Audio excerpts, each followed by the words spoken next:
bínú sí mi. Ẹ̀sà àti kí gbogbo yìí bá Àwọn gbogbo yìí ni mo fi tọwọ́tọwọ́ kí. àpọ́nlé tó. Mo dẹ̀ mọ̀ wípé bàbá máa ń fún tíráì gan-an. Ṣùgbọ́n tó wà láṣẹ máa tún ṣe jù rẹ̀ lọ. Ọmọ tó ṣe bẹ̀rẹ̀ Ọlọ́run máa fọ̀. máa fọ̀. DJ kò lè fún olórin gidi. Ọlẹ́ yìí bá yẹ Ọmọ tó máa ń fún olórin. Bámi fún olórin gidi tí wọ́n máa fi dùn tó máa fi múnú wá dùn. Ó ti rí ẹ. ọmọ fi ránṣẹ́ sí ẹ. ọmọ fi ránṣẹ́ sí ẹ. Tí bàbá máa ń gún lélẹ́yìí.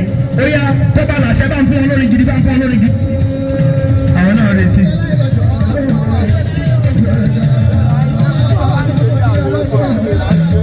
Wọ́n ní Wàsíù lẹ́fẹ́ wọ́n náà fẹ́ fún Ọláìdé fún Ọláìdé fún Ọláìdé. Ọláìdé wọ́n ní olóko wọ́ta wọ́n lọ rẹ́jọ débẹ̀. Èmi náà fẹ́ ti kú bánà yìí. Ẹjọ́ tẹ bá tún lọ abọ́ ẹ̀ lẹ̀ fún mi kébì náà máa fi yẹn ṣe kérédé. Káàní ìlú ló ṣe tiẹ̀.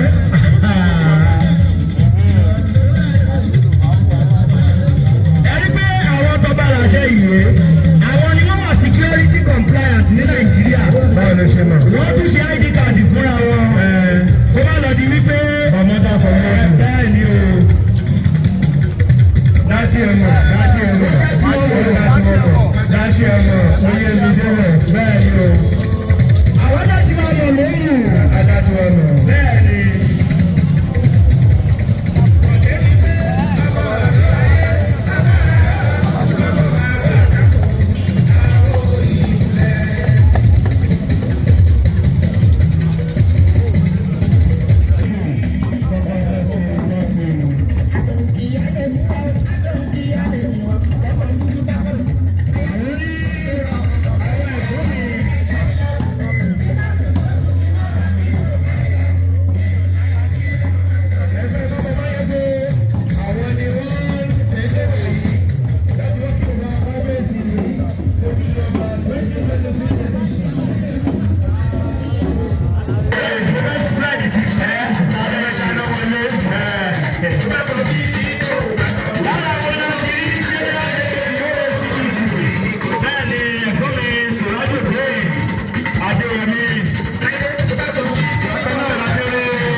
Ẹni o, àṣà wa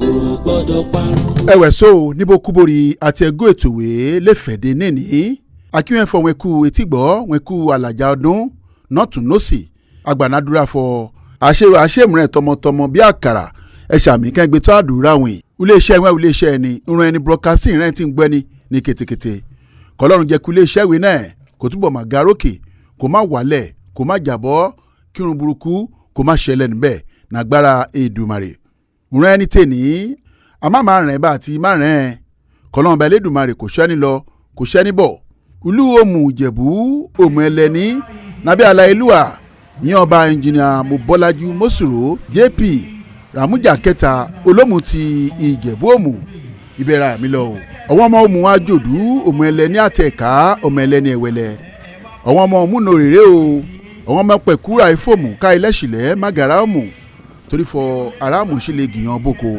ọwọ́ ọmọ rúṣà àwọ̀ ọwọ́ ọmọ lówó dúró ọwọ́ ọmọ ajífẹ́pẹ́ ṣeré ọmọ òwú ní ìrànró òwú ní ṣìkà a máa sọ má mẹ́rin kò rí tòwú ọwọ́ ọmọ alágogo idẹ ọwọ́ ọmọ dúdú ilé mọ́bẹ̀ ìṣe púparí bá ṣe ìyẹn tí ràjò ọwọ́ ọmọ adékì yẹrí aláṣọ òdòdó ọwọ́ ọmọ akẹnugbó kẹrùbárà ọ̀nà ọwọ́ ọmọ ọjọ́rò kánà má wá o kánà bá wà náàárọ̀ kan fùṣẹ̀bọ̀nàlẹ́ ọwọ́ ọmọ olúgbèyàn àgbè umalẹ̀rẹ̀ ìfẹ́lẹ̀míjà ọwọ́ ọmọ arọ́pò rọ́bẹ̀ ọwọ́ ọmọ túnbídò ẹlẹ́yẹ ìlú ààrẹ yá roko náà má roko ẹyẹ ti fò lọ. àwọn máa fi gbá sáwó wọ́n fò kòkò búná. àwọn ọmọ olóbì kan wọ́wọ́ tiriwọ́ olóbì kan wọ̀wọ̀ tiriwọ̀ rèéfẹ́ tẹni àfúwọ̀ rẹ̀ rú ẹni rèéfẹ́ tẹni ìyàn àwọ̀ nínú gbó ẹranko burúkú àrùn màjẹ. níbi wọ́n ti ṣe ayẹyẹ ọdún ojúde ọba 2026 torí fún àwọn àgbàbọ̀ wọ́n mọ̀ ti mi ṣe nàké ràn mí ṣe nókò wọ́n ràn mí ṣe níjẹ̀bú òde nìkéré àjàgbàlúra ojúde ọba ọkàn gbòógì náà ráwa Ìjẹ̀bú ń wá o nra mi ṣe níjọ́ kẹta ọdún iléyá ń wà ní àwọn ọmọye ẹni ní ẹ̀sìn mùsùlùmí máa wá ṣe bàbá kẹ́ẹ̀pẹ́ bí aláìlúwà náà fi fọ kábẹ́ẹ̀sì ẹ̀mí mẹ́rẹ̀ ṣètọ́dúnwé kó ṣe túgbà múrẹ́ o nre gbé ojúde ọba jáde rẹ̀ òun rè dì gbajúgbajà nìní níjẹ̀bú tẹni torí náà nẹ́ni ìlóòmù Ìjẹ̀bú rà mí lọ o ayẹyẹ ojúde ọba tìlóòmù oyún mọ̀rànyìn gbọ̀ngbọ̀n kan náà dédé mẹ́ná tòkè délẹ̀ ẹ̀tẹ̀lẹ̀ ní kálọ̀ kájọ́ la gbádùn bí ojúde ọba náà ti lọ òyà o. èmi ni Alhaji Ojúráyọ̀ Akeem Abayomi èmi ni mo ṣe chairman ojúde ọba 2026 anniversary chairman committee. ẹ jẹ́ ká wò ó lé ní ilẹ̀ ṣe ojúde ọba kí lẹ rò débẹ̀ tí ẹ fi ṣe lómù. ẹ ṣe nǹkan tá a rò ní wípé àwọn ọmọ wa tó jẹ́ àwọn tó jù wá lọ àtàwọn tó jẹ́ ń bọ̀ lẹ́yìn wa rúwa ẹ̀ Ìjẹ̀bú Òde ni gbogbo wọn ń lọ. Ìjẹ̀bú Òde fún ara ẹ̀ sìn ó ti kú ó ti fàya fún àwọn ọmọ wa lọ́hùn. àwa náà wá gbèrò láti nǹkan bí ọdún márùn-ún sìn lọ́dọọdún la ti ń ṣe báyìí torí ìgbà kan rí a ti ń ṣe ìgbà kémi tó débí ṣùgbọ́n ní nǹkan bí ọdún márùn-ún sẹ́yìn gba àsìkò yìí a ti ń ṣe lọ́dọọdún so nǹkan tá a rí nìyẹn pé káwọn ọmọ wa náà máa wà ń bí káwọn náà máa jọ ṣe àríyá ìgbà tá a bá jọ ríra wa à lè rí nǹkan méjì mẹ́ta tá a lè jọ ṣe fún ìdàgbàsókè ìlú wa. ẹ ṣe sà láti ìgbà tẹ́ ti wá bẹ̀rẹ̀ kí wá ní àṣeyọrí àwọn nǹkan tẹ́ lè tọ́ka sí fún àwọn ọmọ ọmọ tí wọ́n ní àǹfààní àti wà ń lé àtàwọn tó ń gbọ́ yín. ẹ ṣe lákọ̀ọ́kọ́ ẹgbẹ́ rẹ́gbẹ́rẹ́gbẹ́ yẹn ọ̀pọ̀lọpọ̀ ara wa a ò mọra wa ṣùgbọ́n nígbà tá a ti dá ẹgbẹ́ yìí lẹ́sìn a mọra wa ìyẹn ní. èkejì èmi tí mo jẹ́ chairman ni mo ti ṣe é sìn ọdún kẹrin rèé mo lè sọ wípé àwọn owó tá a bá rí ń bẹ̀ a fi ń develop ìlú ni ibi tá a dúró sí ara owó tá a rí ń bẹ̀ la fi ṣe so ìyẹn ni àwọn nǹkan tí ó jẹ́ pàtàkì tá a ti rí ṣe nígbà tá a ti bẹ̀rẹ̀ a dẹ̀ tún ní èrò àti tún ṣe ju bẹ́ẹ̀ lọ lọ́jọ́ iwájú. kí wá ní ẹ̀bẹ̀ tí ẹ fẹ́ bá àwọn ọmọ ìlú láwọn tí wọ́n ní àǹfààní àti wálé àwọn tó wà lókèrè tí wọ́n ń wò yín. ẹ̀bẹ̀ kọ́ gbọ́dọ̀ jẹ́ tó bá yẹ pé ẹ̀bẹ̀ náà ni màá sọ wípé kí wọ́n máa wá tó bá rí àǹfààní àti rí nǹkan tá a ṣe lọ́dún yìí wọ́n á rí wípé ó dùn ju ti ọdún tó kọjá lọ ọ̀pọ̀lọpọ̀ tó bá tún wá àtàwátà tiẹ̀ wá gan mo fẹ́ ká máa mú àwọn ọmọ wa wá tẹ́ bá wo nǹkan tí mo kọ sílẹ̀ mo ń fẹ́ àwọn ọmọ wa tó nílùú òkèèrè nílé lẹ́kọ̀ọ́ ní ìlú odi kọ́ máa wá sílé tó bá wá kọ́ máa mú àwọn ọmọ wọn náà wá torí tó bá mọ ọmọ wa ìgbà tí àwọn bá wá tó bá yá àwọn bàbá wa náà tó ń ṣe kínní tẹ́lẹ̀tẹ́lẹ̀ àwọn náà máa wá wọn máa lọ àwa náà wà á máa lọ talabẹ́ filẹ̀ fún nítorí ẹ̀ ni mo ṣe rọ̀ wá káwa náà máa wá kádà wọn máa kó àwọn ọmọ wa wá àti ìyàwó àtọkọ kọ́ máa wá kájọ máa jọ ṣe. orúkọ mi ni Abdulmajid Sikiru Lai Olúṣọlá Chief Imam Omu Ìjẹ̀bú. àgbà tí Omu Ìjẹ̀bú àti kárakára rẹ̀ ẹnì bọ̀jẹ̀ náà gbára lọ́rùn ẹ̀kọ́ ọdún ẹ̀kú yèdùn ẹ̀mẹ́ná ṣọ́pọ̀ ọdún náyé ẹ̀jẹ̀ ká ti pẹ̀lẹ́ mọ́ ìlẹ̀jẹ̀ níní wọ́n mi ṣe ayẹyẹ ojúde ọba bó ti rí inú wọn o. ó dára ó dùn ó yùn gan-an ìyẹn náà ṣe mi sọ́fọ̀ kálẹ́lẹ́ ìlẹ́kọ́ kámọ́kànlá òmù ilé gbìyànjú bòkó ojú làwọn ènìyàn fi ń wo òmù tẹ́lẹ̀ èsì wà náà yìí o wọ́n mú náà rèrè òmù náà ti náà rèrè náà yìí o àpẹẹrẹ rèrè o. orúkọ mi Jamiu Olúfadébọ̀ Olúwalóṣọlá property ọmọ Òmù Ẹlẹ́ni. inú mi dùn gan-an tọ́lọ́run ṣọ́ wa di èyí tọ́lọ́run fún alẹ́ mi gúngùn tọ́lọ́run kà wá sí láwọn tó jọ ṣe ojúde ọba lọ́dún yìí a dẹ̀ dúpẹ́ lọ́wọ́ Ọlọ́run a dúpẹ́ lọ́wọ́ ọba wa ọba Òmù Ẹlẹ́ni tó kà wá náà tọ́lọ́run gbé sípò gbogbo àwa ìlú a dúpẹ́ pé aṣọdún ayọ̀. kí wá ní àmọ̀ràn tí ẹ fẹ́ fún àwọn aráàlú ní pàtàkì àwọn ọmọ Òmù tí wọn ò sí nílé. àmọ̀ràn tá a fẹ́ fún àwọn ará ìlú àtàwọn ọmọ ìlú àtàwọn màmá wa nílùú àtàwọn àbúrò wa nílùú àtàwọn dáàdì wa nílùú pé ká máa wá sílé ká lè máa gbé ìlú wa ga ká máa gbé àṣà ìlú wa ga lágbó Ọlọ́run èmi á ṣe púpọ̀ ọdún. èmi rò pé Dèmọ́lá Sànyà Gold ọmọ mu ẹlẹ́ni rèmi wà ẹ̀ẹ̀kan náà ọmọ bọ́ba kẹ́yẹ òmù òun náà rèmi wà. ẹnì kan jẹ̀nà gbára lọ́rùn wọn á ṣe ọ̀pọ̀ ẹ̀ nàyé ẹ jẹ́ káwọ́ nẹ́ẹ̀nì rẹmi ṣe Ojúde ọba bó ń tìrì náírà wẹ́. inú mi dùn kọ́ ọgbẹ́sìn lórí mi nínú ọkàn mi náà yìí yé máa kọsẹ̀ torí fọ ìwé ọdún yàtọ̀ sí ọdún rẹ̀ kọjá bòdì ẹ̀ mọ̀nà kàn fọ èyí rà máa tún ṣe ní ọdún rẹ̀ ń wá ó máa tún jẹ́ ìwé lọ. èsì wọ̀rẹ̀. máa sọ wọn ọmọ òmù rẹ̀ náà fàánà àti wà nílé wọn rẹ̀ mi sáńlé ọ̀rẹ́ sẹ́ máa sọ. ṣíkọ̀ wálé ní kẹ́mi ṣiṣẹ́ kí n fẹ̀yìntì ní tùǹgbòmù ààrẹ ìyá ti tó kọ bí ọdún 12 náà yìí mi ti kọ́lé lómù èsì rí mi ṣe lọ́rùn rí mi ṣe lómù torí náà ṣíkọ̀ wálé kan wá tó mù ṣe ìlera àbọ̀sí mi oko ṣíkọ̀ máa wálé. orúkọ mi rí Adeleke Adenuga ọmọ nlé ẹtù Ojúde ọba social circle òun rẹ orúkọ ẹgbẹ́ ẹni àṣẹ ẹni dùn onánírin oyún mú màá sọ láwọn àrèkọ ẹgbẹ́ kan jẹ́ kájọ máa ṣe wáyé a lè máa lọ lókè jù wá lọ ọdọọdún ká máa ṣe wá kó máa lọ lókè dáadáa ìlú mọ̀ a máa gbòòrò sí kẹgbẹ́ ọ̀rẹ́ wa nílùú ní ìdálẹ̀ kọ́ máa dárí wálé ká lè máa rí ṣe àṣeṣe rẹ ní o. orúkọ tèmi ni olóyè Gíwá Ọlátúbọ̀sún Adéyègbé Adébánjọ Gíwá ẹgbẹ́ Jagunmólú Òmù Ìjẹ̀bú general coordinator rẹgbẹrẹgbẹ Òmù Ìjẹ̀bú. bẹ́ẹ̀ni bọ́jà náà gbára lọ́rùn nẹ́ẹ̀ni kẹ́ lè sọnù rẹ̀ mi ṣe nẹ́ẹ̀ni. inú mi dùn ayọ̀ mi kún kí wọn bá gèsè inú mi ká já gèrègèrè a bẹ̀rẹ̀ Ojúde ọba yìí ní gidi gangan ní 2003 níjọ́ iná ọ̀hún dédé aráàlú àpò ogun ṣùgbọ́n gbọ̀n di 2004 improvement tún wà 2005 ó wà níwèé náà wọ́n rẹ́ ní Kẹyẹmú ètòlọ́fọ̀ ẹgbẹ́ Jagunmólú àti ẹgbẹ́ Arọ́bayọ̀ ṣáàjọ fi ìgà ń gbá àga ṣùgbọ́n inú mi dùn Ọlọ́run á túbọ̀ jẹ́ kí gbogbo wa ká ṣe ọ̀pọ̀ ọdún láyé ká dẹ̀ ní ilẹ̀ síwájú. Fẹ́mi Adébájọ Fẹ́mi ṣùgbọ́n ẹlẹ́ni dodo ni ọmú mi sí ẹgbẹ́ ẹni ẹgbẹ́ Arọ́bayọ̀ Ìjẹ̀bú Òmù o bọ́jọ̀ tá a máa jọ ṣe pẹ́pẹ́ ẹ wà jẹ́ ká wò níbi ní ènìwẹ́mi ṣọdún Ojúde ọba bó ń tì ní náírà. ìwé yẹn náà mi mí tìtì kílù mi dún yígbàyígbà lọ ní èsì lọ́dún ìkọjá àwọn ẹgbẹ́rẹ́ ìwà àwọn tó rè bọ́bọ́ dídé náà ṣe ní èsì níbi wọn ṣe wà náà yìí rẹ̀ so omi dún gan ilé kẹ́tì dúró rè má bá ní gbàmọ̀ ju so ra ìkọ̀kọ̀ ṣe yẹ owó ìkéré owó èsì ń bọ́ náà yìí àwọn ni a rí bò má rí rẹ̀.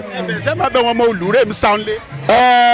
sẹ́rí náírà tijọ́ àwọn ni wọ́n sáńlé wọ́n kìíní kó ní ọ̀dọ́ òmù náà yìí òmù ẹ̀ mọ̀ fọwọ́ tẹ́lẹ̀tẹ́lẹ̀ òmù gbòǹṣẹ́jọ́ òmù yẹn apá kan òmù Lagos state wà apá kan Ògùn state ni náà yìí òmù ti yàtọ̀ ti develop gan so ọwọ́ ọmọ mi rẹ̀ nájò kọ́ wálé ìgbà máa wálé ẹ̀ náà yìí ọmọ máa fọwọ́ máa wálé nínú ọmọ rà ọ̀wọ́n ni wọ́n ẹlòmíràn pàpà kó pẹ́jú ẹni mú lè bàrẹ̀ àmọ́ kọ́ wálé náà yìí wọ́n á rí dédé mèremère mi ṣẹlẹ̀.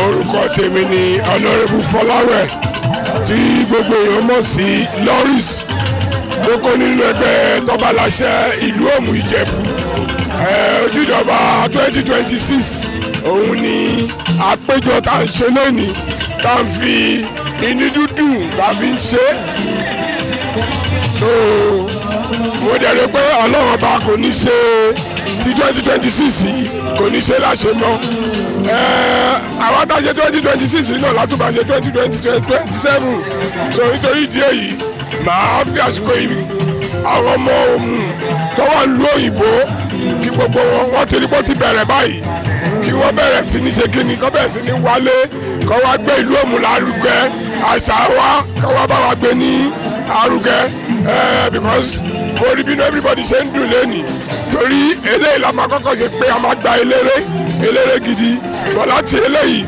ó ti bẹ̀rẹ̀ kò dẹ̀ ní dúró mọ́ pẹ̀lú àṣẹ Ìdùmarè. orúkọ tèmi rí ọmọlájà òṣìkọyà gíwá tọ́ba láṣẹ ohun Ìjẹ̀bú. a lò pẹpẹ ẹ fẹ́ ọmọdé bẹ̀rẹ̀ wọn fàgbàlagbà rẹ̀ mọ́lẹ̀ ẹ wà jẹ́ káwọ́ ni wọ́n fi ṣọdún nẹ́ẹ̀ni bó ń tiri inú ẹ.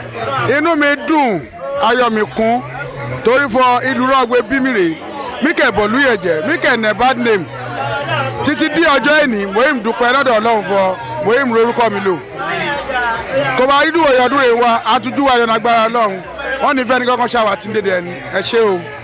orúkọ tèmi rí Kazeem Odùwọlé gíwá Máyégún ti ìlú Òmù Ìjẹ̀bú. ẹ kọ́ ọdún èní ẹ máa ṣọ̀pọ̀ rẹ̀ bẹ́ẹ̀ ní ti rí nára wọn.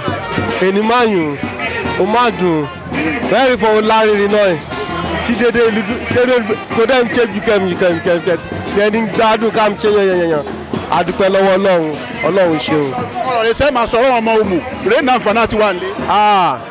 àwọn ará Òmù ó má gbà mí ojú o kó sì dédé kọ́ rí dédé wàá rí fọ Òmù tí ń dùn ó ti gbòòrò ó ti ń ṣe yẹ̀kẹ̀yẹ̀kẹ̀ dédé ẹni tí ń gbádùn lómù èdè sí wàhálà kọ́ máa wálé kí dédé wọn kájọ gbárùkù tí kájọ máa ṣe kájọ ẹrí fọ ìwé òtún yàtọ̀ ju ti láyé rọ ìkọjá tó bó ṣe ń dùn náà nìyẹn ẹ jẹ́ kí dédé wá pa ọ̀pọ̀ kájọ ṣe ó ń dùn èyí ti alẹ́ ló jẹ́ fòdà alẹ́ lọ ṣùgbọ́n ti bẹ́ẹ̀ ti wà nọ́mbà 1 ni ẹ jẹ́ kájọ máa wá kájọ máa ṣe o. orúkọ mi ni aishif olóòtú òṣèré kájúbọ̀ wọ́n fi gbilẹ̀ ní ìgbìlẹ̀ Ìjẹ̀bú-Mbì Òmù ìgbìlẹ̀ ilé ní mẹ̀dó ìgbìlẹ̀ so ọ̀rẹ́ mi dẹ̀ ní kejì mi náà lọ́ fi ṣe chairman of Ojude ọba West Germany Jamiu so next year ó lè jẹ́ mi náà máa gbé fún ó lè jẹ́ lómi ṣùgbọ́n inú mi dùn gan pé mo wà ń bí lẹ́nu kábíyèsí ó máa pẹ́ pẹ̀lú olórí ẹ̀ tó lórí ẹ̀ àbúrò mi ni bàbá mi Adéwálé Kájúbọ̀ àti Nóìkì bàbá olórí 5 and 6 ni wọ́n so ibi láti máa wá ń ṣe Easter gbàdí bàbá mi wà láyé so mo dúpẹ́ gan ilé kábíyèsí ò ní dáwòrò eré tèmi náà ní dáwòrò ìlú Òmù náà kò ní dáwòrò.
Subhanallah, walhamdulillah, wala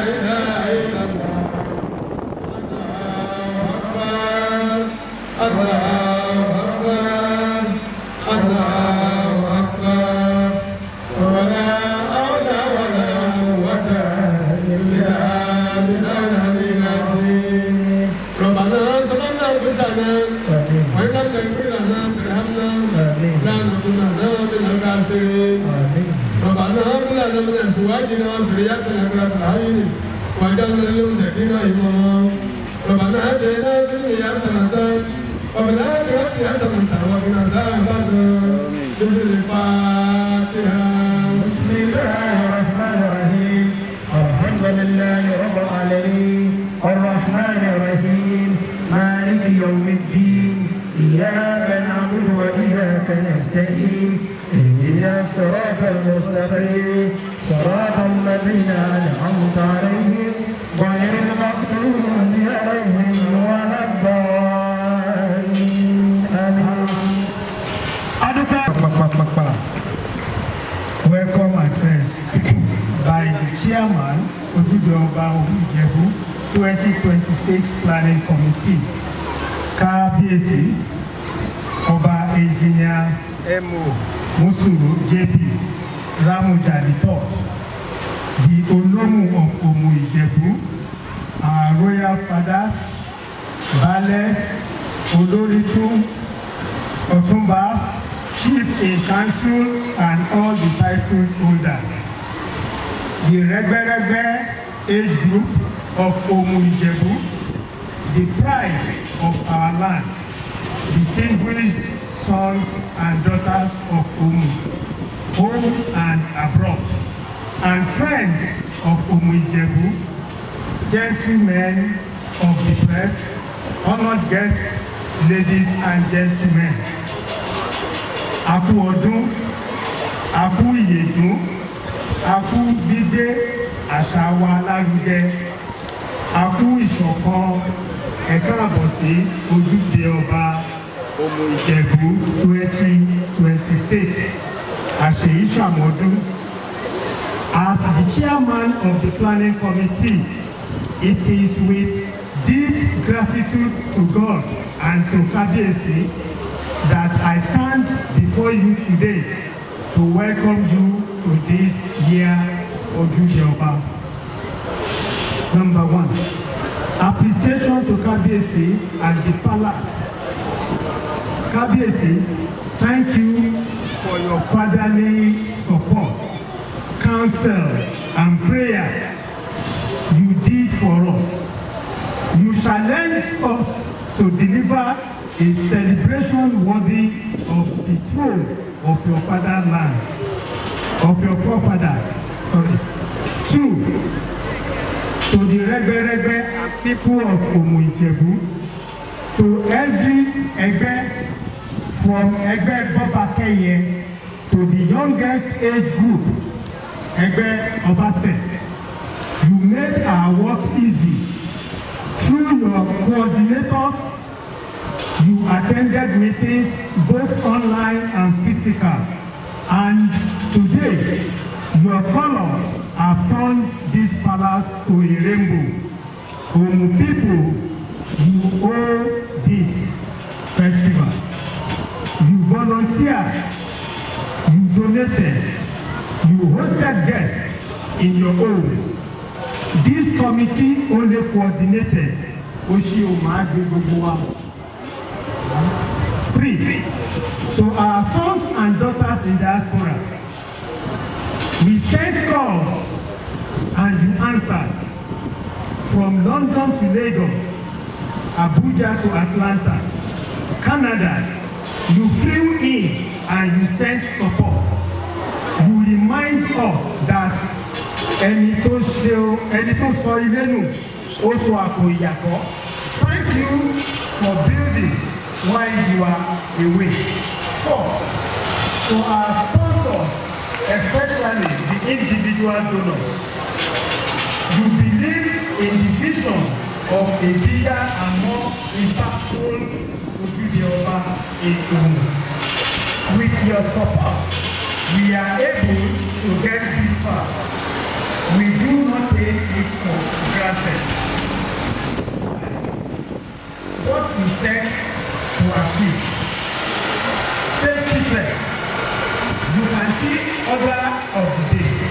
We work with security agencies, our local vigilantes and traffic team to ensure everyone celebrates and return home in peace.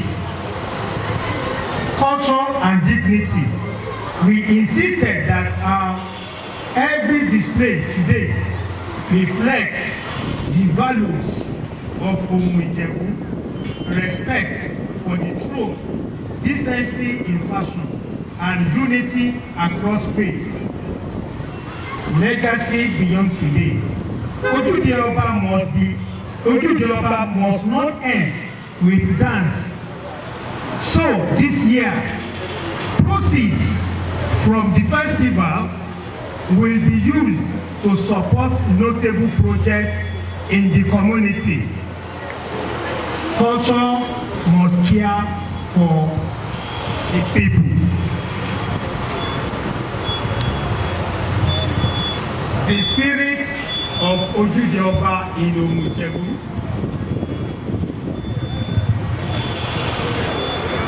Omu is no longer a small town in Ijebu land.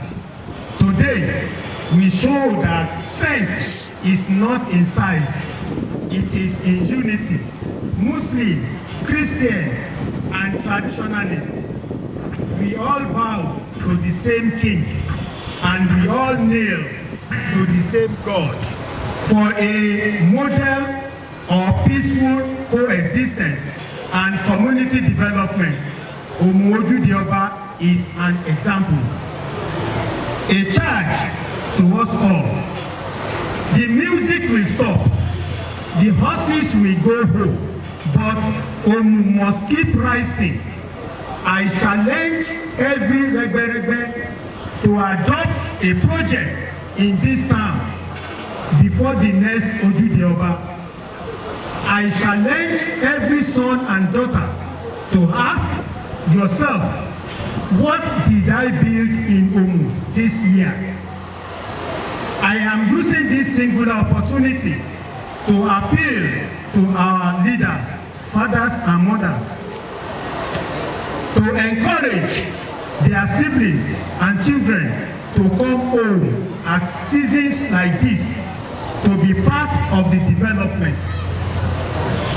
Ọmọ tí a kò kọ́ yóò gbé ilé tí a kọ́ tà, àti pé àṣà kì í bímọ, ó ń wá ọmọ ni. I challenge us as a community. We will publish a full account of income and expenses within 30 days because transparency is part of our culture too. May this Ojude Oba deepen our unity, promote our culture, and unlock new progress for Ijebu and environs. Ìsọdọ̀tun Ijebu, àjùmọ̀ṣe gbogbo wa ni. Ẹ ṣeun púpọ̀. Enjoy the celebration. Oṣì Òmù Àgbèwà o.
ó ti bá kanadé ó bá kanadé àwọn táwọn wọ́n ti ó ti.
Alaye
máa jàǹfààní ẹ̀ nítorí náà kò ní ṣe pẹ̀lú pátì kò ní ṣe pẹ̀lú structure kò ní kò sí ètò kan pẹ̀lú yẹn ẹni tó bá máa jẹ́ kí Ìjẹ̀bú state kó ṣeé ṣe nínú kí president kó fọwọ́ sí ẹni tí ò ní jẹ́ kó ṣeé ṣe àwa àmàfọ́ àti president àtẹ́gbẹ̀rẹ̀ àmàfọ́ wọn lójú ń bì òdì bẹ́ẹ̀ lọ kí yẹn máa jẹ́ kí lọ ẹgbẹ́ kí kámẹ́rà gbé kó lọ sí sórí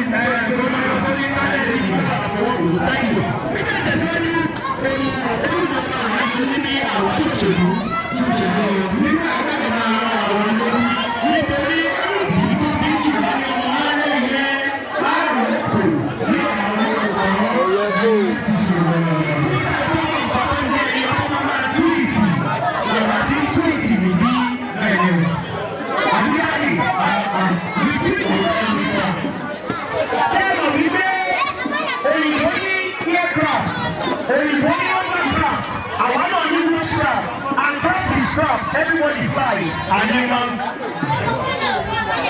grab the strap. Mọ́mí ò dáwọ́ nìkan mo mọ̀ pé wọ́n ti sọ àwọn dáàdì náà ti ṣòwò sí wa ọmọ wẹ́ kí dáàdì tún kàn fún àwọn èrè pé bẹ́ẹ̀ ni nítorí wípé tẹ́ ẹ bá rí pẹ́pà ọ̀nà ọ̀nà òbí ìjà àwọn tó lọ kọ́ bí àṣà àwọn tó rí lórí TikTok yìí sì ní trend ọ̀nà ọ̀nà pẹ́pà obìnrin ọ̀nà is a blessing to her husband, a crown in the head of her husband. Nǹkan tí bàbá tí mo sáré ọ̀nà fún wa ní ẹ̀sìn yìí nìyẹn. Dádì ló ká méjì sórí wo sún sẹ́yìn ọlọ́run bá ń gbọ́. ẹni o àṣà wa kò gbọ́dọ̀ parun.